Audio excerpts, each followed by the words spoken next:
Hello, beautiful people. I am Corina, and today we are going to stuff our cash envelopes for January 2017. I cannot even believe that it's 2017. I can't believe it's January. By the time you guys are seeing this, it is actually New Year's or after New Year's. So happy New Year. I hope that you guys all had a safe one and that you are excited for this new year. I did mention this before, but New Year's is absolutely my favorite holiday, which I know is so strange.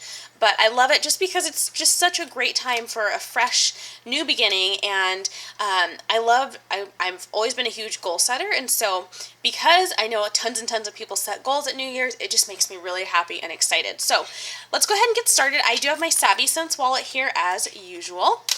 And then our cash here also. I did this month, or this time, well, since this is new, this is our budget notebook.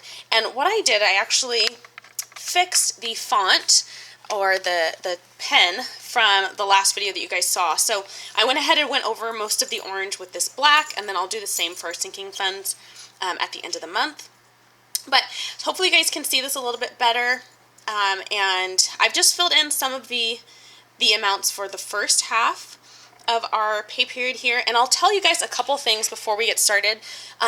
For this year, I was planning on not taking out any personal money because of my big goal of doing a huge no spend for this year. And then I talked to my husband when we were talking about how much money we were pulling out for our cash envelopes, and he said that he doesn't want any personal money either, because he always just ends up spending it on us for something for us to do together. So, which I've noticed he does that, whether it's, to get us something to eat out or to take us to the movies, something like that. So we are actually not doing any personal money for either of us for at least this pay period. What I might do for next pay period is set aside like a small amount just into a sinking fund. So it won't be in cash, but it'll be a sinking fund, and then that way if there's something throughout the year that he wants to buy that's a larger purchase, he can go ahead and do that because we'll have the money sitting in there. So let's go ahead and get started. So I have the breakdown here, and I'm just going to open up my wallet. So as usual, I like to go ahead and take out whatever cash we have left. So we have $1 from groceries. From my personal money, I have $7. Hey, big spender. And then from this is our date night, we have $1. So what is that, $9 left over from this month. So this will go back into our bank account, and it will go onto our smallest debt, which I know $9 doesn't seem like a lot, but you guys know that every single penny, every dollar adds up. So now our envelopes are empty. So I'm going to go ahead and start. So the first one we have is groceries, and we're doing $80 for groceries for this pay period. The reason we're doing that is because I bought a lot of groceries prior to Christmas, but we didn't really use them, didn't really have a need for them. My mom gave us food from Christmas Day, and then my husband's mom, or my mother-in-law, gave us food from Christmas Eve. So we haven't really eaten any of our own food this whole week, so we're pretty good with that. So we're going to do $80 for groceries. The next category we have is, personal actually. I'm going to have to change that tab. So the next one will be household money. So we're going to do 10 for household. And once again, this is anything like paper towels, any laundry detergent, things like that.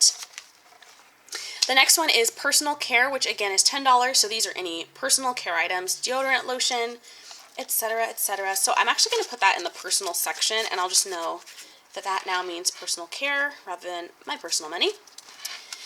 Let's see, what's next? So the next, we have $20 for our dates, which we've actually already mapped out our date for this month, at least our main date. It's going to be going to the movies to see Star Wars, so we're super excited about that. We picked a day that is a discount day, and yeah, so we're going to do that in the middle of the month. And then we're also going to do $20 for pizza money. Now, I've had a couple comments about this, you guys. I'm a pizza addict. I believe pizza is its own food group, and pizza is a very important part of our budget. So we do allocate some pizza money, and then we typically have pizza literally once a week, usually on Fridays. We actually call it Pizza Friday. I think I've mentioned that before, but that is what the pizza money is for. So that is everything for this first pay period. It's a little bit slim. Yeah, it's definitely less than we usually do. We usually take out about 260 or so, and this was 140. So again, not counting, obviously we've taken out the personal money. We didn't take out any money for Kiki. Right now, she'll probably go to the groomer later in the month. But, and then we scaled back on groceries. So all of that kind of added up to be a little less than what we usually do. So altogether that was 140, and yeah, we are going to be good to go for the first half of the month. So I am once again so excited about January, you guys, and I hope that you had just a great New Year's and that you're ready for an amazing year ahead. I would love to know what one of your New Year's resolutions or New Year's goals are in a comment below, and I would love to read that and to hear about what you are shooting for to accomplish this year. Thank you guys so much for watching. Be sure to check back and like the video if you've enjoyed it, and don't forget to subscribe so that you can stay up to date when I post new videos, which is 3 times a week. I will talk to you guys soon. Have an amazing, amazing day.